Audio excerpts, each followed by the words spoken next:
Welcome back to Small Batch Brewing. In this video, what we're going to do is we're going to make kimchi. So this is another type of fermented thing that you can make. It's something that I like. I used to buy this from the store. I've heard that it's kind of like doing sourdough, but the next level of that. So the idea behind this is a Korean side dish. It's basically you're fermenting cabbage. So Napa cabbage works kind of best. That's what I got from the farm stand that I went to. It was in season when I got it back in early September, about that time. So behind this, the idea is that you're going to make this kind of chili paste. It's going to be a mixture of chili powder and garlic and ginger and some onions, and it's all blended together. And the way I've kind of seen it described, and I think this really works, is that once you brine and soak the cabbage to kind of help break it down in a brine solution for an hour, and then you're going to mix it with all this stuff. And because cabbage is layered, like very bunch of different layers in between, right? Because that's how a cabbage grows or whatever is final product. You're going to want to take that chili powder, which will show you how to make all of that, and blend it up into this nice paste, and then layer it between them. And then that way it's kind of creating layers and layers and layers. And anything else you're going to roll around the outside.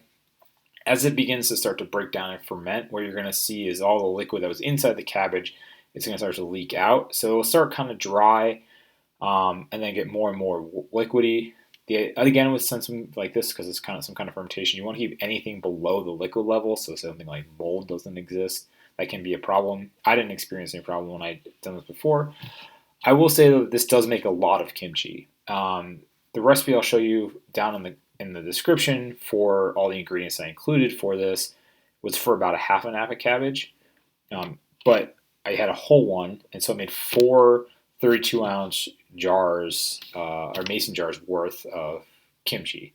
Now this stuff stays great. It takes about 3 to 4 days to ferment, so just make sure, what I learned, anything that has the ability to say burp, you either want to have some kind of good lid for it. There are some nice ones like that you can see that have, like, you can put a rubber band on, they burp open, but I just use mason jars, so that's what I had.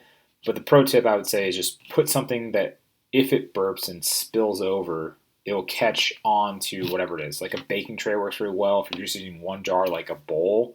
And that way, like if you're putting it in somewhere like a closet, it doesn't explode everywhere because it's only a little bit of liquid, but you don't want it to clean up this hot, sticky mess.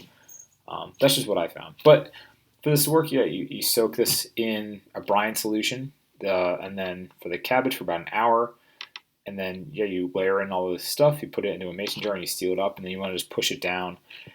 I found that when you want to eat this, you do like it smaller, so I would chop it up smaller than what I did in the video in the future. But other than that, I think it turned out great. I've been enjoying it. It goes well as a side, as by itself. Anything you want to add that's a little spicy to it, because it is this like seasoned spicy deliciousness. This also works. Another thing you can add to this is some green onions, so you can use those, kind of layering them in between, kind of like you add nuts to something to give it some more texture, some crunch, and some more flavor. You can do that with this. So without further ado, we'll get into the video.